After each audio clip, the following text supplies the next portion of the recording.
Bismillahirrahmanirrahim.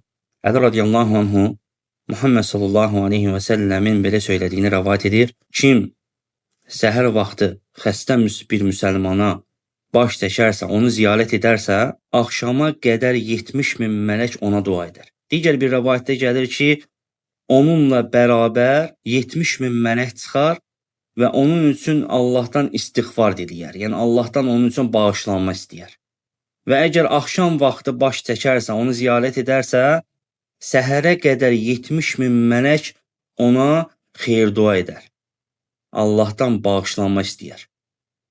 Və Allah Rəsulu hədisində buyurdu ki, وَكَانَ لَهُ خَرِيفٌ فِي الْجَنَّةِ Və onun üçün cənnətdə bir xarif vardır. Yəni, içərisində cənnət meyvələri olan bostan vardır. Dəyərli müsəlmanlar, İslam dini müsəlmanları bir-birinə yaxınlaşdıran hər şeyə bizləri həris etmişdir.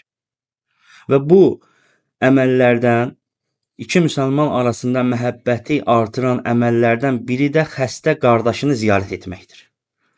Həqiqətən onda sənə qarşı qəlbində məhəbbət artır. Və bu böyük əcr olan əməllərdən, necə ki hədisdə keçdi ki, elə bir kişi yoxdur. Allah Rəsulü deyir ki, axşam vaxtı müsəlmanı ziyarət etsin, xəstə bir müsəlmanı, ona baş çəksin, səhərə qədər də onunla birlikdə 70 min mələk çıxmasını, ona dua etməsin. Elə bir müsəlman yoxdur. Yəni, bütün gecəni Allahdan onun üçün bağışlanma istəyər. 70 min mələk, Allahım onu bağışla, Allahım onu bağışla, Allahım onu bağışla. Böyük bir əcr vardır, böyük bir savab vardır.